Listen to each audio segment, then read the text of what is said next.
100% ജയിച്ച മത്സരമാണ് മുംബൈ ഇപ്പോൾ കൊണ്ടുപോയി കളഞ്ഞത്. ലാസ്റ്റ് ഓവറിലേക്ക് പോലും കളി നീങ്ങേണ്ട ആവശ്യമില്ലായിരുന്നു. അത്രയ്ക്കും അധികം ബോൾസ് മുംബൈയുടെ കയ്യിൽ ഉണ്ടായിരുന്നു. പോരാത്തതിന് കുറെ ബാറ്റ്സ്മാൻമാരും. എന്നിട്ടും മുംബൈ കളി അവസാന ഓവറിലേക്ക് എത്തിച്ചു.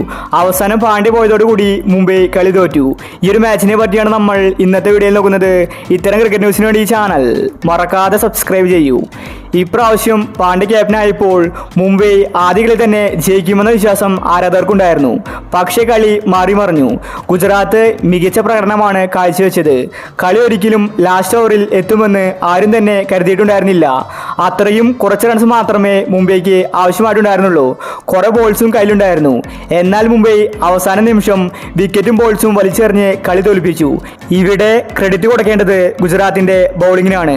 വളരെ മികച്ച രീതിയിലാണ് ഗുജറാത്ത് ബൗൾ ചെയ്തത്. തോറ്റുപോയ മത്സരമാണ് ഗുജറാത്ത് തിരിച്ചുപിടിച്ചത്.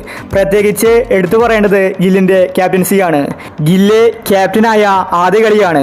എന്നാൽ ഗില്ലിന്റെ വീക്ഷണം അവിശ്വസനീയമായിരുന്നു. ഓരോ കാര്യങ്ങളും വളരെ സൂക്ഷ്മതയോടെയാണ് ഗില്ലിന്ന് കളിക്കളത്തിൽ പ്രയോഗിച്ചത്. ശരിക്കും ലാസ്റ്റ് ഓവറിൽ പാണ്ഡ്യ അടിച്ചു കളിച്ചിട്ടുണ്ടായിരുന്നു. പാണ്ഡ്യ ഔട്ടായില്ലായിരുന്നുവെങ്കിൽ ഒരുപക്ഷെ ഇന്ന് മുംബൈ കളി ജയിച്ചേനെ. പാണ്ഡ്യയിലെ ആരാധകർക്ക് വിശ്വാസമുണ്ടായിരുന്നു. 168 എന്ന ചെറിയ ടാർഗറ്റ് മാത്രമേ ഗുജറാത്ത് എടുത്തിട്ടുണ്ടായിരുന്നുള്ളൂ. എന്നിട്ടും മുംബൈക്ക് അത് മറികടക്കാൻ സാധിച്ചില്ല. ശരിക്കും ഇത് മുംബൈയുടെ അനാസ്ഥ തന്നെയാണ്. ഇത്രയും അധികം ബാറ്റ്സ്മാൻമാരുണ്ടായിട്ടും രോഹിത് ശർമ്മയും ഡെവാൾഡ് ബ്രേസും മികച്ചൊരു സപ്പോർട്ട് കൊടുത്തിട്ടും മുംബൈക്ക് കളി ജയിക്കാൻ സാധിച്ചില്ല.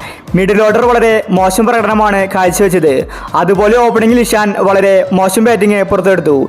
ശരിക്കും ഇന്നത്തെ മാച്ച് പാണ്ഡ്യ കളി ജയിപ്പിക്കുമെന്ന് എല്ലാവരും കരുതി. പക്ഷേ പാണ്ഡ്യയ്ക്കും കളി ജയിപ്പിക്കാൻ സാധിച്ചില്ല. ശരിക്കും മുംബൈക്ക് പറ്റിയത് ബാറ്റിംഗിലെ പിഴവ് തന്നെയാണ്.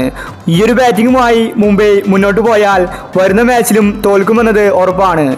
അതുപോലെ തന്നെ എടുത്തു പറയേണ്ടത് ഗുജറാത്തിന്റെ ബൗളിംഗ് ആണ്. അങ്ങനെ മുംബൈ ആദ്യ കളി തന്നെ തോറ്റു തുടങ്ങി. അപ്പോൾ ഇന്ന് മുംബൈ കളി തോൽക്കാനുണ്ടായ കാരണങ്ങൾ എന്തൊക്കെയാണ്? നിങ്ങളുടെ അഭിപ്രായങ്ങൾ താഴെ കമന്റ് ചെയ്യുക. ഇതുപോലത്തെ IPL ന്യൂസിന് വേണ്ടി ഈ ചാനൽ മറക്കാതെ സബ്സ്ക്രൈബ് ചെയ്യൂ.